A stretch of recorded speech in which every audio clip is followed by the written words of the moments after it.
अच्छा बच्चों, पिछली क्लास में हमने इक्विलिब्रिया का टॉपिक स्टार्ट किया था और जहां मैंने क्लास एंड की थी वहां पर मैंने आपको ये बताया था कि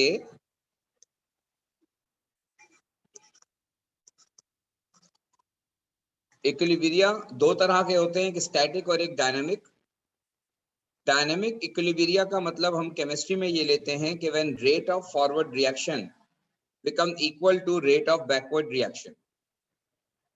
और फिर मैंने आपको ये बताया था कि जब इक्विलिब्रियम अटेन हो जाता है रिवर्सिबल रिएक्शन में, तो concentration of reactant side and concentration of product side become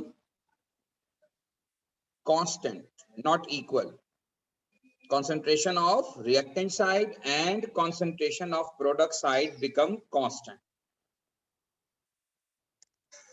तो ये बात हम ऑलरेडी डिस्कस कर चुके हैं। फिर मैंने आपको ये बताया था कि अगर कॉन्सेंट्रेशन कांस्टेंट हो गई तो फिर उन कॉन्सेंट्रेशन का जो रेशियो होगा, उन कॉन्सेंट्रेशन का जो रेशियो होगा वो भी कांस्टेंट होगा।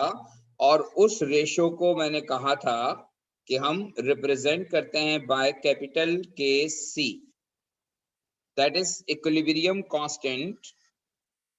और इक्विलिब्रियम कांस्टेंट जो है वो है ratio of concentration of product to concentration of reactant. और फिर मैंने आपको ये भी बताया था कि इस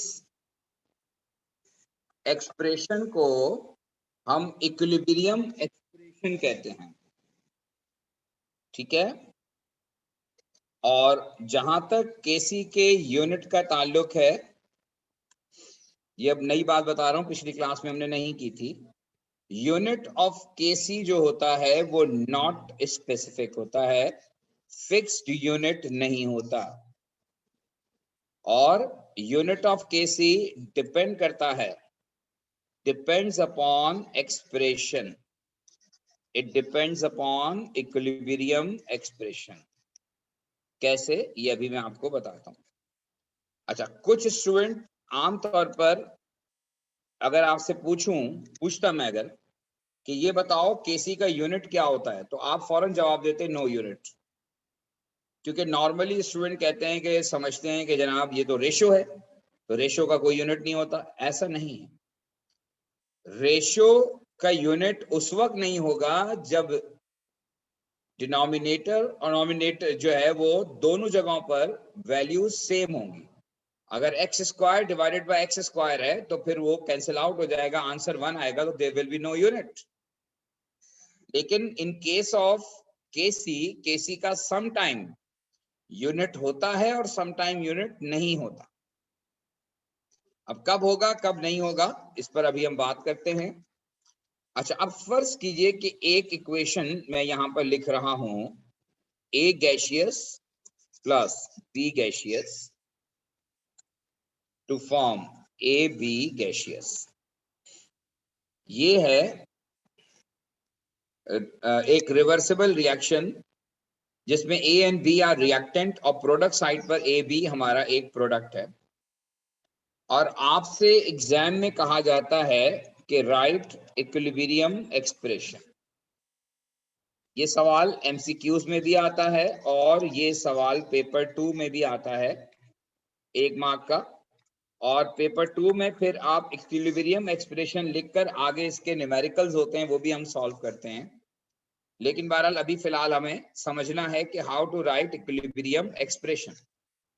जनरल फार्मूला ये है इक्विलिब्रियम एक्सप्रेशन लिखने का कि Kc is equal to product concentration of product upon concentration of reactant. अब हम Kc एक्सप्रेशन लिखेंगे। कंसंट्रेशन ऑफ प्रोडक्ट साइड पर जो है वो है ए बी गैसियस। और आपको मैं बता चुका हूं कि इस ब्रैकेट का मतलब होता है कंसंट्रेशन। तो कंसंट्रेशन ऑफ ए बी ये प्रोडक्ट साइड हो गया। अब प्रोडक्ट साइड पर कोई और प्रोडक्ट नहीं है तो सिर्फ concentration of A B divided by concentration of reactant. अब देखिए रिएक्टेंट साइड पर दो रिएक्टेंट्स हैं, एक ए और एक बी, ये दोनों अलग अलग रिएक्टेंट्स हैं। तो आप यहाँ पे लिखेंगे दोनों को अलग अलग कि concentration of A gaseous multiply by concentration of B gaseous. Concentration of A gaseous into concentration of B gaseous. अगर एक से ज्यादा रिएक्टेंट्स या एक से ज्यादा प्रोडक्ट्स हों तो हमेशा इक्विलिब्रियम एक्सप्रेशन में उनको ऐड नहीं करते बल्कि उनकी कॉन्सेंट्रेशंस को मल्टीप्लाई करते हैं। तो प्रोडक्ट अपॉन रिएक्टेंट में रिएक्टेंट साइड पर दो रिएक्टेंट्स हैं, एक ए और एक बी, आपने दोनों की कॉन्सेंट्रेशन को मल्टीप्लाई करना। ये हो गया इक्विलिब्रियम एक्सप्रेशन केसी।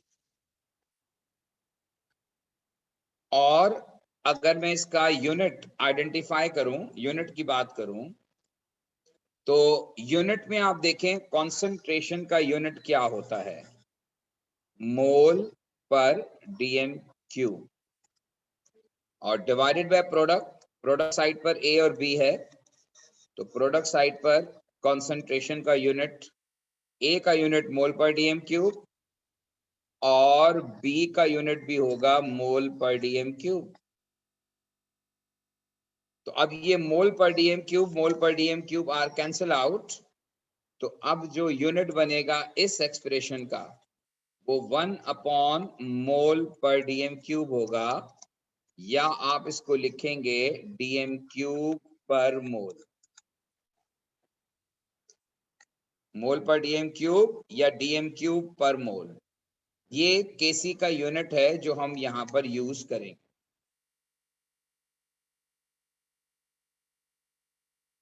अब ये 1 upon mole per dm cube भी आपको लिखा हुआ मिल सकता है, शायद डायरेक्ट एमसीक्यूज में ये सवाल आता है कि what is the unit of equilibrium constant for a given reaction. तो आपको पहले उसका एक्सप्रेशन देखना होगा और फिर उसका यूनिट डिसाइड करना होगा। होपफुली आपको बात समझ में आ गई होगी। अगर इस सिनेरियो में कोई क्वेश्चन आपका है तो आप पूछ सकते हैं।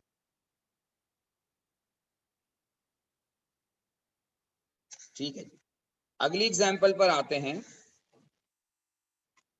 और अगली एग्जांपल में है कि A2 gaseous plus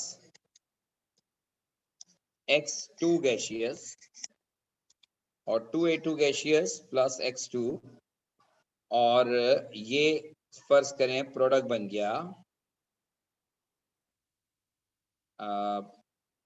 A4 X2 gaseous, ये हमारा प्रोडक्ट।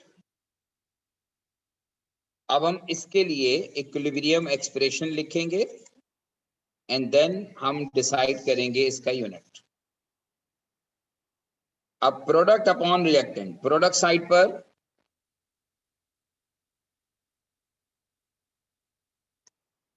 A4 X2 गैसियस,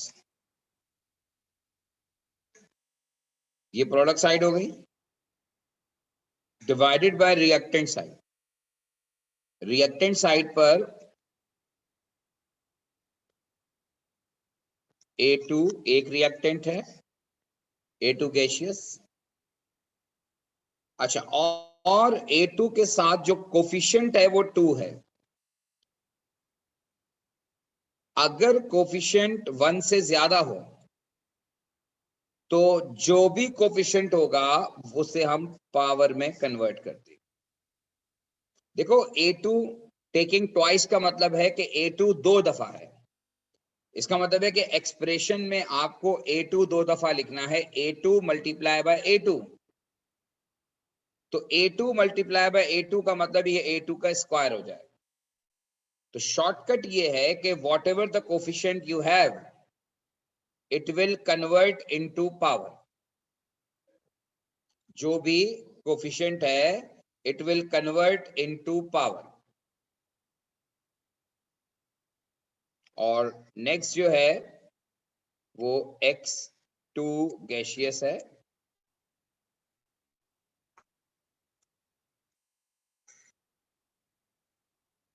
ये इक्विलिब्रियम एक्सप्रेशन है फॉर अ गिवन रिएक्शन।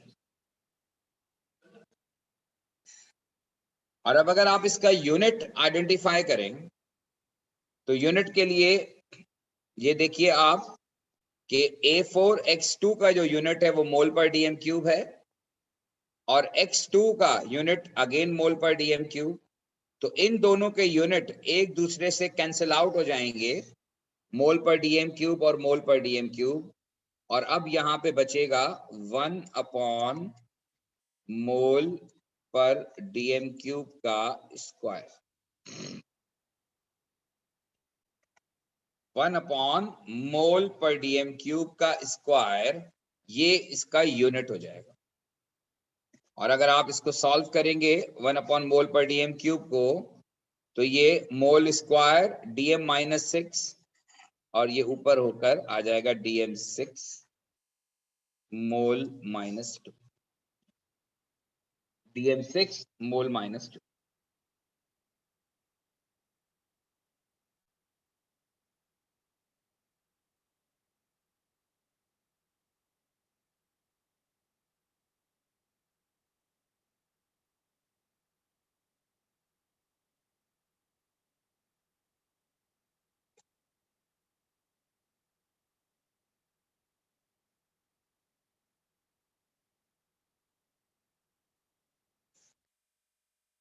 ठीक है जी, क्लियर हो गई ये बात?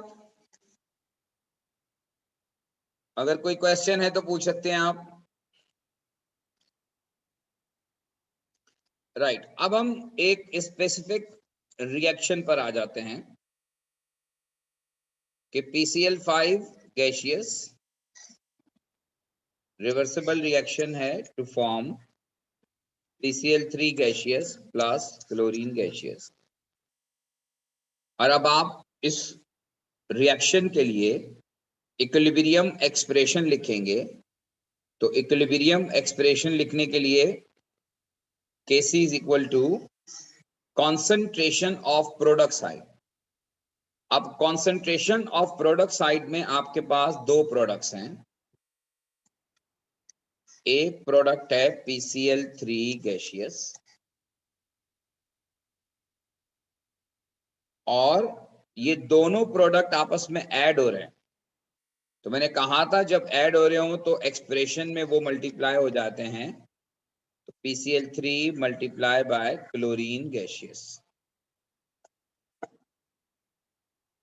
ये प्रोडक्ट साइड हो गई। Next divided by reactant side, और रिएक्टेंट साइड पर ये PCl5 है तो PCl5 गैसियस और अल्टीमेटली उसकी पावर जो होगी वो 1 होगी। मल्टीप्लाई क्यों होता है बेटा, ये आपका सिलेबस का डोमेन नहीं है, बस आपको ये पता होना चाहिए। इसके पीछे पूरा लॉ है, वो लॉ हमारे सिलेबस का पार्ट नहीं है। बस आपको ये पता होना चाहिए कि जितनी भी कॉन्सेंट्रेशंस होती हैं इक्विलिब्रियम एक्सप्रेशन में वो मल्टीप्लाई होती। और अब इसका जो यूनिट देखें आप अगर, तो मोल पर डीएम क्यूब से कैंसिल आउट हो जाएगा, मोल पर डीएम क्यूब से कैंसिल आउट हो जाएगा और यूनिट बचेगा मोल पर डीएम क्यूब ओनली। तो केसी का जो यूनिट होगा वो मोल पर डीएम क्यूब।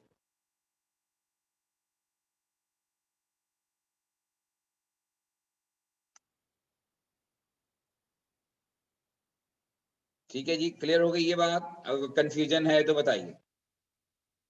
देखिए दो बातें हम कवर कर रहे हैं, एक तो हम एक्सप्रेशन लिखने की प्रैक्टिस कर रहे हैं और उसके साथ साथ हम यूनिट ड्राइव करने की भी प्रैक्टिस कर रहे हैं। और ये दोनों चीजें आपको पास पेपर के क्वेश्चंस में मिलेंगी। अगली एग्जांपल जो मैं दे रहा हूं वो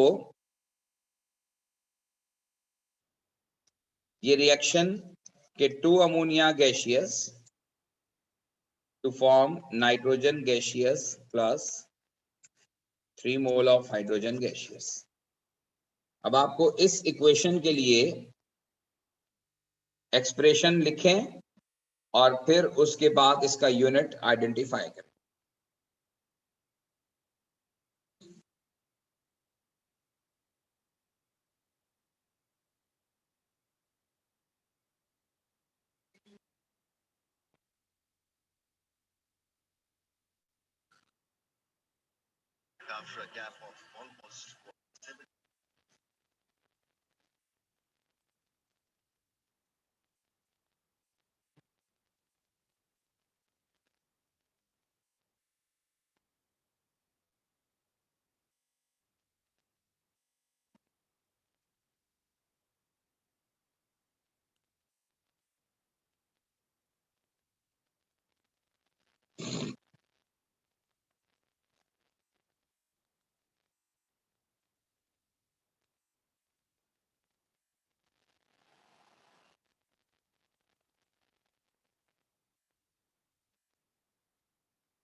तो कुछ लोगों ने आंसर किया इसको, मोल स्क्वायर डीएम -6, बिल्कुल ठीक है। इसका यूनिट आपने ड्राइव कर लिया। और पहले मैं केसी एक्सप्रेशन लिख देता हूं। Product side upon reactant side, तो प्रोडक्ट साइड पर nitrogen gaseous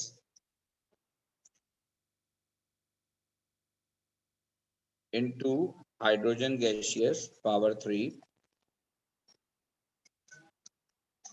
divided by NH3 gaseous और NH3 गैसियस का स्क्वायर। ये हो गया इक्विलिब्रियम एक्सप्रेशन। अब आप जब इसका यूनिट आइडेंटिफाई करेंगे तो ये मोल पर डीएम क्यूब इनटू मोल पर डीएम क्यूब की पावर 3 है और divided by mole per dm cube की पावर 2 है। तो ये कैंसिल आउट हो जाएंगे और जो बचेगा यहाँ पर वो मोल पर डीएम क्यूब की पावर 2 बचेगी, क्योंकि ये ऊपर 4 हो जाएगी और डिवाइडेड बाय 2 हो जाएगी, तो 4 - 2 विल बी 2। और ये मोल पर डीएम क्यूब स्क्वायर का मतलब ये हुआ it will be mole square DM -6। ये हो गई कॉन्फ़िगरेशन। होपफुली आपको मेरी बात समझ में आ गई होगी।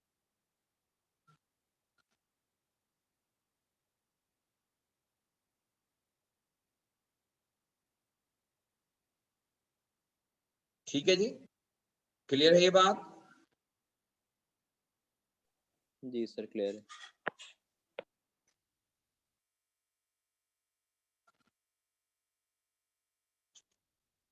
अच्छा जी, अब नेक्स्ट जो है, after getting concept of equilibrium expression,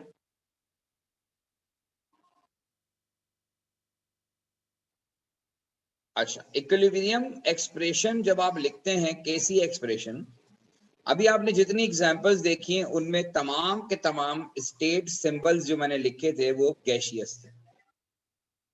तो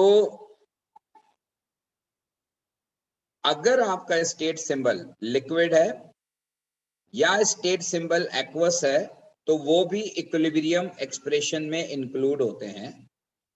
लेकिन एक इंपॉर्टेंट बात आपको मैं बताऊं नेक्स्ट, वो ये कि solids are not included, solids are not included in Kc expression.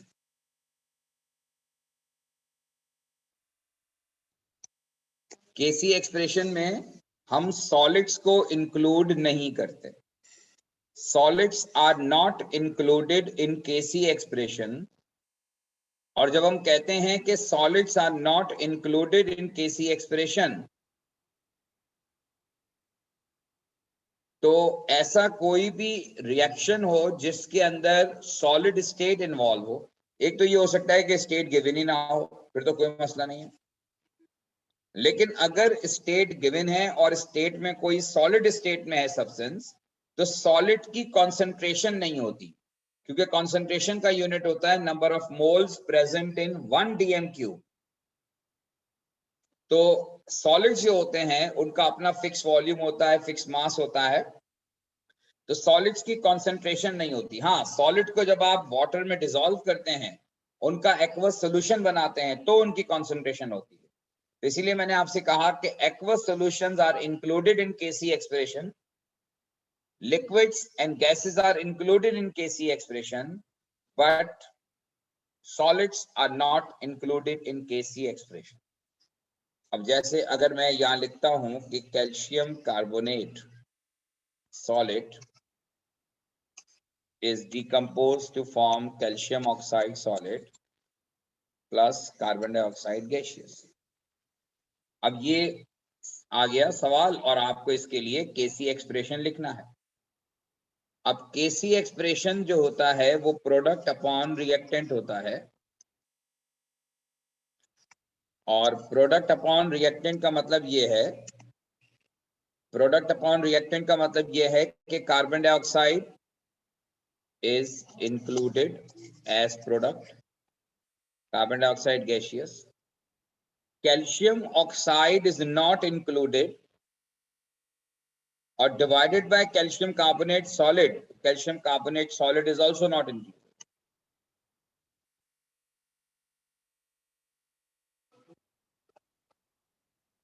Hopefully आपको बात समझ में आ गई हो।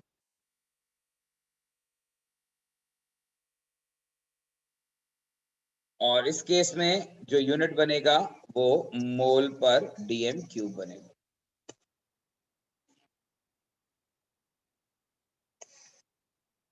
ठीक है बेटा, तो अब मैंने आपको इक्विलिब्रियम एक्सप्रेशन कैसे लिखा जाता है, इसका यूनिट कैसे आइडेंटिफाई होता है, ये बता दिया। अगर यहां तक कोई क्वेश्चन है आपका तो आप पूछ लीजिए, ताकि फिर अब हम बात आगे बढ़ाएं, इससे आगे बात डिस्कस करें।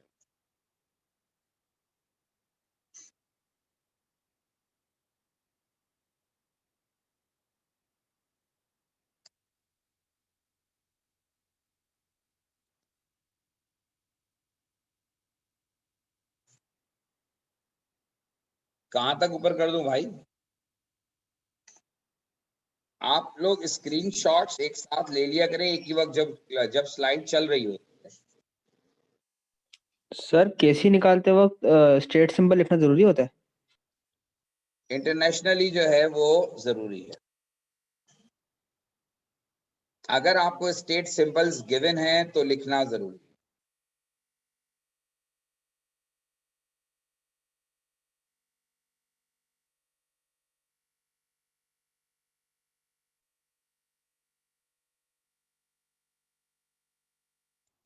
अच्छा जी, नेक्स्ट जो है, अब हम आते हैं कि हाउ टू फाइंड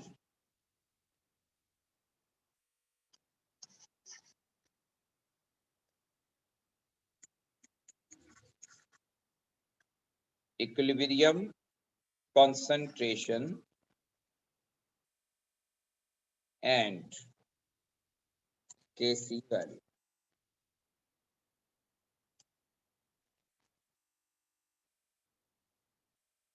अब मैं आपको नेक्स्ट कॉन्सेप्ट बताऊंगा कि अगर आपको इक्विलिब्रियम कॉन्सेंट्रेशन निकालनी है तो आप इक्विलिब्रियम कॉन्सेंट्रेशन कैसे फाइंड आउट करेंगे, और फिर with the help of equilibrium concentration आप जो है वो कैसे Kc की वैल्यू कैलकुलेट करेंगे। अच्छा, अब फर्ज कीजिए कि आपकी इक्वेशन ये है, वही मैं पुरानी वाली बात कर रहा हूं कि A plus B to form A B gaseous, ये इक्वेशन आपको गिवन है।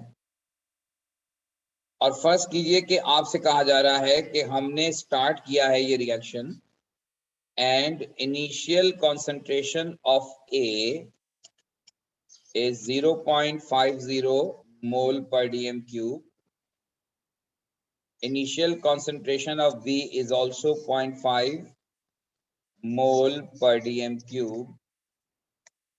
ये हमने स्टार्ट लिया, हमें A और B की कॉन्सेंट्रेशन मालूम, ये हमने खुद से ऐड कर दिया कंटेनर के अंदर। अब डेफिनेटली जब आपने कंटेनर के अंदर दोनों रिएक्टेंट्स को डाला तो अभी हमने इसमें रिएक्शन शुरू होने जा रहा है। तो जब रिएक्शन शुरू होने जा रहा है तो इनिशियली प्रोडक्ट की वैल्यू जो होगी वो 0 होगी। इनिशियल कॉन्सेंट्रेशन ऑफ प्रोडक्ट जो होगी वो 0 होगी। और इनिशियल कॉन्सेंट्रेशन ऑफ प्रोडक्ट क्यों 0 होगी? क्योंकि अभी reaction is going to start. Reaction is going to start. अभी रिएक्शन स्टार्ट होने जा रहा है। इनिशियली प्रोडक्ट की वैल्यू 0 है। अब जैसे हमने कल डिस्कस किया था कि इनिशियली प्रोडक्ट 0 होता है, लेकिन जैसे जैसे रिएक्शन आगे बढ़ता है रिएक्टेंट की कॉन्सेंट्रेशन कम होती जाती है और प्रोडक्ट की कॉन्सेंट्रेशन बढ़ती जाती है। अब सवाल ये है कि इक्विलिब्रियम पर कॉन्सेंट्रेशन क्या होगी रिएक्टेंट की भी और प्रोडक्ट की।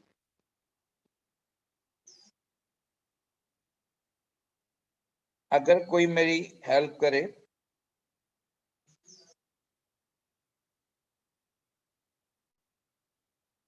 जी,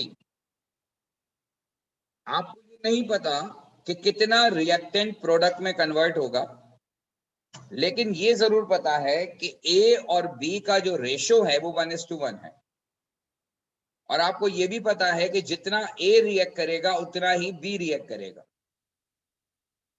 और आपको ये भी पता है कि रिएक्टेंट की कॉन्सेंट्रेशन पहले के मुकाबले में कम हो जाएगी।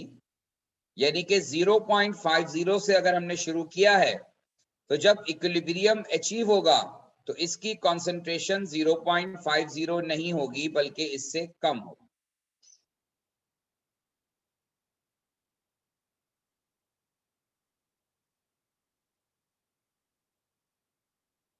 अब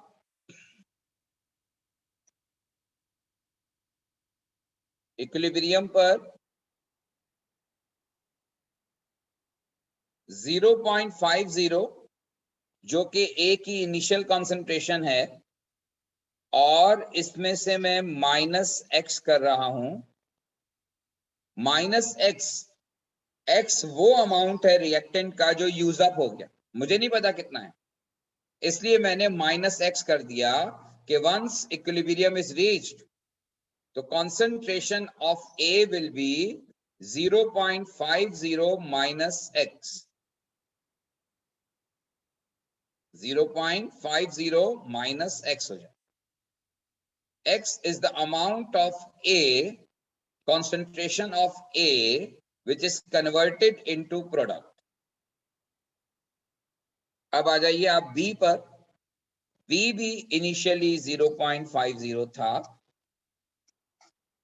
और B भी कम होगा क्योंकि A और B दोनों रिएक्ट कर रहे हैं ना, और A और B का जो रिलेटिव रेशियो है वो भी सेम है। जितना A रिएक्ट करेगा उतना ही B रिएक्ट करेगा क्योंकि दोनों का रेशियो 1:1 है। तो 0.50 माइनस x लिखेंगे B। तो इक्विलिब्रियम पर जो B होगा वो 0.50 माइनस x होगा। तो A 0.50 माइनस x और B भी 0.50 माइनस।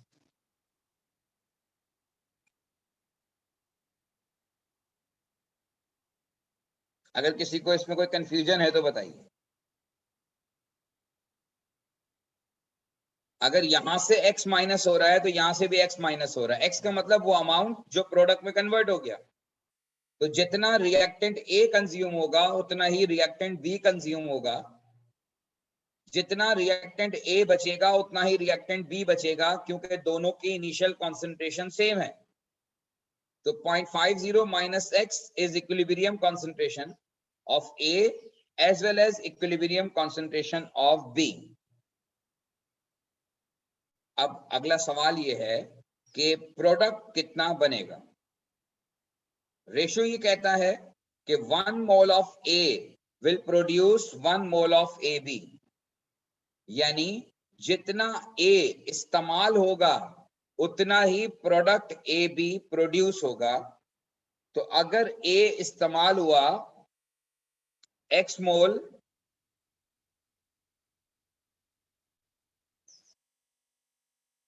जी भाई फिर मैं क्या करूं अगर समझ में नहीं आ रहा तो? और कितने स्टूडेंट हैं जिनको समझ में नहीं आ रहा?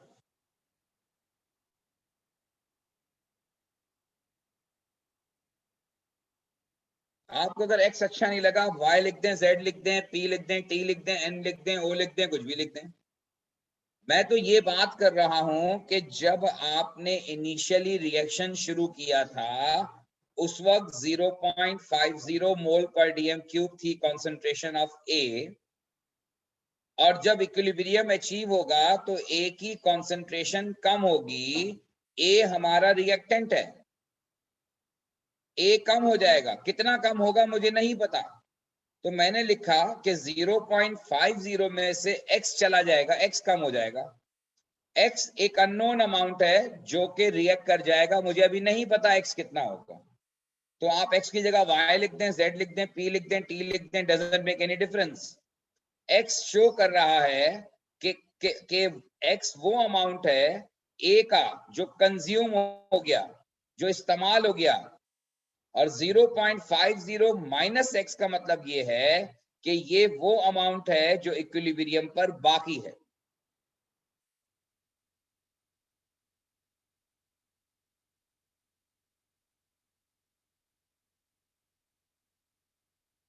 क्या ये बात क्लियर हो गई?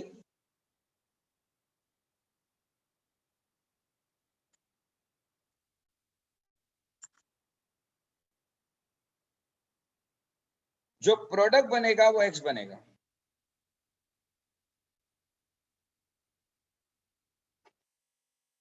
जो प्रोडक्ट बनेगा वो x बनेगा।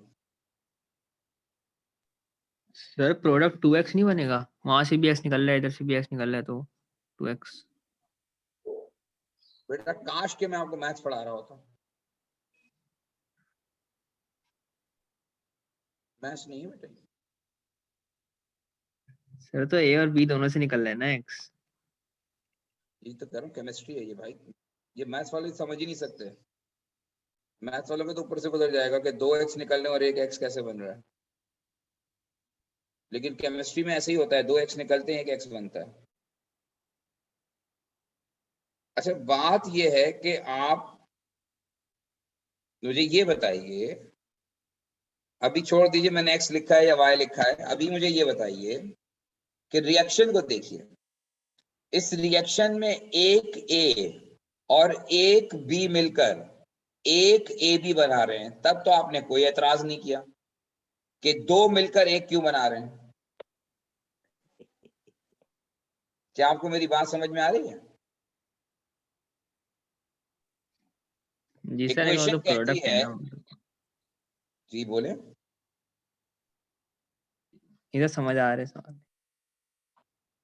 यहां पर इक्वेशन कहती है कि 1 mole of A combines with 1 mole of B, यानी कि टोटल 2 मोल मिलेंगे, और ये 2 मोल मिलकर AB का 1 मोल बना रहे हैं। 1 mole of A combines with 1 mole of B to produce 1 mole of AB। तो भाई ये 2 मोल मिलकर 1 मोल बना रहे हैं ना। इसी तरह से ये 2x मिलकर इसका 1x बनाएंगे। ये मैंने फिर आपसे कहा कि ये मैथ्स नहीं है, इसलिए आपको इक्वेशन में रिलेटिव रेशियो देखना होता है x के लिए, जमा नहीं करना होता कि यहां से x निकला, यहां से x निकला, 2x हो गए तो प्रोडक्ट में 2x बनेंगे, नहीं। आपको रिलेटिव रेशियो देखना है। अगर रेशियो 1:1 का है तो जितना A कंज्यूम होगा उतना ही AB प्रोड्यूस होगा। तो अगर A -x हुआ है, -x का मतलब x इस्तेमाल हो गया, A के x मोल पर डीएम क्यूब इस्तेमाल हो गए, तो अगर ये x इस्तेमाल हो गया तो प्रोडक्ट भी x बनेगा, क्योंकि दोनों का रिलेटिव रेशियो 1:1। देख लो बेटा, अगर अभी भी कोई कंफ्यूजन है तो मुझे पूछ लो, ताकि मैं आप, क्योंकि आगे एग्जाम्पल इससे डिफिकल्ट होंगे। अगर आप में सबको एक बात समझ में आ जाए कि यहाँ पर आपको मैथमेटिक्स अप्लाई नहीं करनी, आपको रिलेटिव रेशियो देखना है। आपको रिलेटिव रेशियो देखना है कि रिलेटिव रेशियो जो है वो क्या बता रहा है, रिलेशन क्या बता रहा है। रिलेशन ये बता रहा है कि 1:1 का रेशो है, यानी जितना रिएक्टेंट कंज्यूम होगा उतना ही प्रोडक्ट फॉर्म होगा। तो अगर यहां से रिएक्टेंट X कंज्यूम हो रहा है तो प्रोडक्ट जो फॉर्म होगा वो भी X फॉर्म होगा। और अब आप यहां पर KC लिखेंगे। अच्छा, और अब KC का एक्सप्रेशन AB गैसियस और AB गैसियस के बाद A gaseous into B gaseous, और उसके बाद आप पुट करेंगे प्रोडक्ट साइड पर X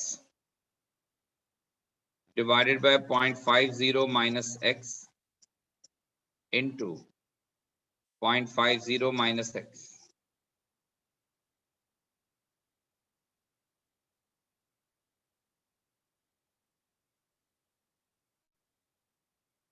ये X की टर्म में आ गया वैल्यू ऑफ KC। कभी कभार एग्जामिनर MCQs के पेपर में आपको KC की वैल्यू कहता है कि बताओ क्या होगी, और वो देता है इन टर्म ऑफ X।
जी बेटा, होपफुली क्लियर हो गई होगी बात। अब एक और एग्जांपल लेते हैं, और ये है X2 gaseous plus Y2 gaseous to form 2XY gaseous. और अगर फर्ज करें कि इनिशियली ये 0.10 है और ये 0.50 है, इनिशियली ये 0 है। अब आप प्रेडिक्ट करें कि इक्विलिब्रियम पर कौन कितना होगा।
ओके जी, तो अब देखिए आप यहाँ एक बात डिसाइडेड है कि जब भी रिएक्शन होगा तो रिएक्टेंट की क्वांटिटी कम होगी अगर X2 हेलोजन, ये जो भी कंपाउंड X2 ये पहले 0.1 था, तो 0.1 में से कुछ कम हो जाएगा, यानी स्मॉल x मैंने माइनस कर दिया। अब ये हो गई concentration at equilibrium 0.1 minus x। Minus x का मतलब है ये वो अमाउंट है जो रिएक्टेंट का कंज्यूम हो गया। अच्छा, y2 जो है वो 0.5 है, 0.5 माइनस x अगेन, इसलिए कि दोनों रिएक्टेंट का जो रेशो है वो 1:1 है। दोनों रिएक्टेंट का रेशो 1:1 है, तो जितना पहला रिएक्टेंट कंज्यूम होगा उतना ही दूसरा रिएक्टेंट कंज्यूम होगा। अगर आप यहां से माइनस x कर रहे हैं तो यहां से भी माइनस x होगा, लेकिन दोनों की इनिशियल कॉन्सेंट्रेशन कम है, इसलिए डिफरेंट है, इसलिए इक्विलिब्रियम पर दोनों का अमाउंट अलग अलग होगा, लेकिन दोनों की जो क्वांटिटी कम होगी वो सेम होगी, क्योंकि दोनों रिएक्ट करेंगे सेम 1:1 के रेशो में। तो अगर यहां से x कम होगा तो यहां से भी x कम होगा। क्या ये लॉजिक क्लियर हो गई? जी सर। अब प्रोडक्ट कितना बनेगा? इक्वेशन कहती है कि रिएक्टेंट का और प्रोडक्ट का रेशियो 1:2 का है, यानी जितना रिएक्टेंट कंज्यूम होगा उसका डबल प्रोडक्ट फॉर्म होगा। तो अगर यहां से माइनस x हो रहा है तो यहां पर प्रोडक्ट में 2x फॉर्म होगा। जितना रिएक्टेंट कम होगा उसके मुकाबले में double amount of product form होगा। तो अगर ये x कम हो रहा है तो ये 2x प्रोड्यूस हो। और अब आप अगर केसी एक्सप्रेशन लिखेंगे तो केसी एक्सप्रेशन में एक्स वाई गैसियस का square into x2 gaseous into y2 gaseous. और नेक्स्ट अगर आप वैल्यूज पुट कर दें तो ये 2x square divided by 0.1 minus x into 0.50 minus x, ये x की टर्म में केसी की वैल्यू हो। और फाइनली इसका यूनिट जो है केसी हैज नो यूनिट। इस क्वेश्चन में केसी का कोई यूनिट नहीं है, क्योंकि ये मोल पर डीएम क्यूब स्क्वायर, मोल per dm cube mole per dm cube से कैंसिल हो जाएगा।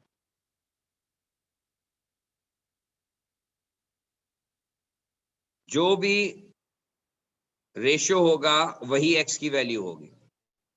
मैंने शुरू में आपको बताया कि अगर यहाँ पे कोफिशिएंट 1 है तो यहाँ से माइनस x होगा, अगर यहाँ कोफिशिएंट 2 होता तो यहाँ से माइनस 2x होगा, अगर यहाँ कोफिशिएंट 3 होता तो यहाँ से माइनस 3x होता। Whatever the coefficient we have वही आप x की टर्म में लिखें। तो सर ऊपर वाली इस हिसाब से ऊपर वाले में तो मोल उस पर यूनिट तो होगा जो ऊपर वाली जो आपने करवाई है ए और बी में। फिर यूनिट क्या होगा? क्या मतलब? आपने जैसे इसमें कहा ना कि नो यूनिट इस वाले में, जी तो ऊपर जो आपने कहा यूनिट होगा, उसका यूनिट क्यों नहीं होगा? ठीक है, उसका यूनिट होगा इसलिए कि यहाँ पर मोल per dm cube mole per dm cube से कैंसिल होगा तो ये 1 मोल पर डीएम क्यूब बच जाएगा। ठीक है, ठीक और यहाँ पर मोल पर डीएम क्यूब का square mole per dm cube cancel out हो जाएगा। सही है, सही। कल ही मैंने कहा था कि यूनिट जो होता है वो केस टू केस वेरी करता है।